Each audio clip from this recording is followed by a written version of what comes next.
Often when working in Photoshop, you'll start to harness layers to get precise control. Now, layers are essentially clear pieces of acetate, much like a cartoon cell animation, and they allow you to overlay different pieces on top of each other.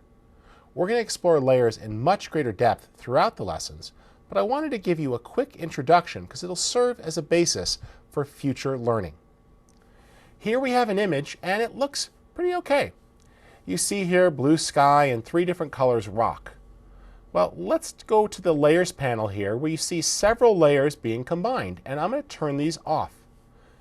The eyeball indicates a layer's visibility. So if you click the eyeball, you could toggle something off and on to see it. And there you see the original photo.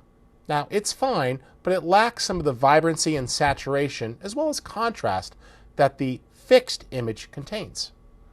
To isolate our adjustments in this case, we used adjustment layers targeted to specific areas of the photo. For example, here we have an adjustment for hue.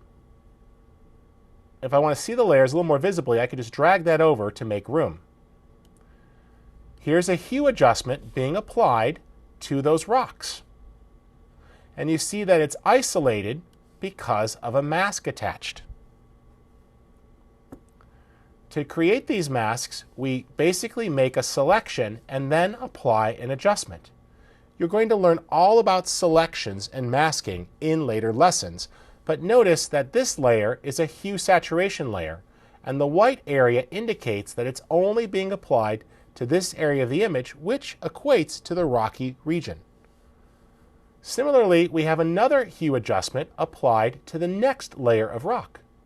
And if I select it up here, notice that we could change the hue, as well as increase the saturation or decrease it, and adjust the lightness. So this is pretty cool how flexible this is, and you see that with layers you could start to localize your adjustments. And we finish that out with one more adjustment on the back rock, and then a photo filter layer to really pop the blue of the sky. We've cooled that down and played with the density to really bring that out. There are other layers such as exposure adjustment layers to brighten up the whole image, and a gradient fill to just darken it out a little bit at the edges. Now, that's just a small taste of how layers work, but I want you to get familiar with the layers panel. You'll typically find it at the lower right-hand corner. While you can turn it off and on with the Windows menu, I really strongly recommend that you keep it open at all times. The Layers panel is essentially the steering wheel for all the work you're going to do in Photoshop, so keeping it visible is essential to being able to get the job done.